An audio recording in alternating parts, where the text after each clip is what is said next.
Hi mga ka-MK! Another day, another mini vlog! Today's video nga pala, samahan nyo nga pala kami sa airport at susundo kami ng very light. Susunduin nga pala namin yung tita ko. Ito nga at may dalawang batang hyperactive pa. Umalis kami ng bahay is 9:30. Dumating kami sa airport is magta-12 midnight na. 2 a.m. ang arrival ni tita. Since maaga kami dumating sa airport, nag-ikot-ikot muna kami. Itong dalawang bata sobrang excited pumasok sa airport. Actually, si Zeus hindi niya first time kasi nakapunta na siya sa loob ng airport dati nung nag-Boracay sila. Si Kit first time niya pumasok sa airport kasi naman nang dumating yung daddy niya hindi na nagpasundo sa airport. Sa hotel na lang kami nag-antay. Mo Kit, soon makakasakay ka din ng eroplano. Dahil nga may pasok si Kuya Crane sa school kinabukasan hindi na namin siya sinama at hindi ko na siya ginising. Para hindi siya mapuyat masyado at maaga rin naman ang pasok niya kinabukasan. Sabi ko, bibilan ko na lang siya nung gusto niyang kainin at gusto niyang baunin. Diba? May pampalubag loob ang mami MK nyo. Beses na rin naman kasi siya nakapasok sa airport at hindi na bago sa kanya yon. For sure naman, makakabalik naman kami ulit dito.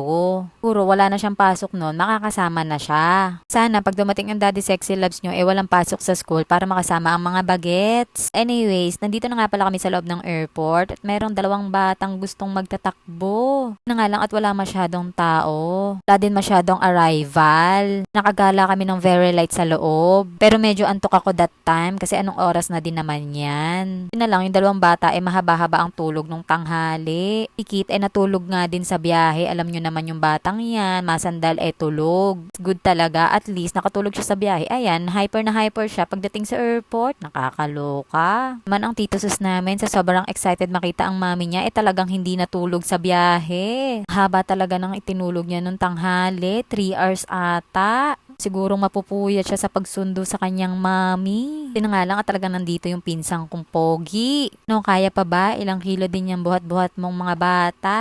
Sa anak pa more? Char. Hindi kasama nga pala namin yung tito ko. Hindi na siya sumama sa loob. Siya na lang sila naghantay kasi kasama din naman niya yung kumpare niya. Siya na lang sila doon at iidlip yata ng very light. Arrival na nga si tita. Etong si Tito Sus talagang inaantay yung mami niya. Hindi niya alam na nasa likod pala niya kasi gusto talaga namin siyang ma-surprise. Talaga yung part na nakakalungkot sa mga OFWs. Malayo sa mga minamahal sa buhay. Medyo teary-eyed nga ako dyan nung sinalubong ni Zeus yung mami niya. Sobrang excited at sabik na sabik makita at mayakap yung mami niya. Malayo pa nga lang nakikita at natatanaw niya na ang mami niya. Naman pagkakita niya sa mami niya talagang tumakbo na papunta doon. Nga lang at hindi nada pa sa sobrang excited. Kita mo naman sa batang to na talagang sobrang saya niyang makita yung mami niya. Ito talaga yung pinakamasayang part bilang OFW. Kita at makasama ang mga mahal sa buhay. Talagang sobrang saludo ko sa mga OFW dyan na nagtatrabaho para sa mga pamilya nila. Mabigyan ng magandang kinabukasan at mabigay ang mga pangangailangan nila.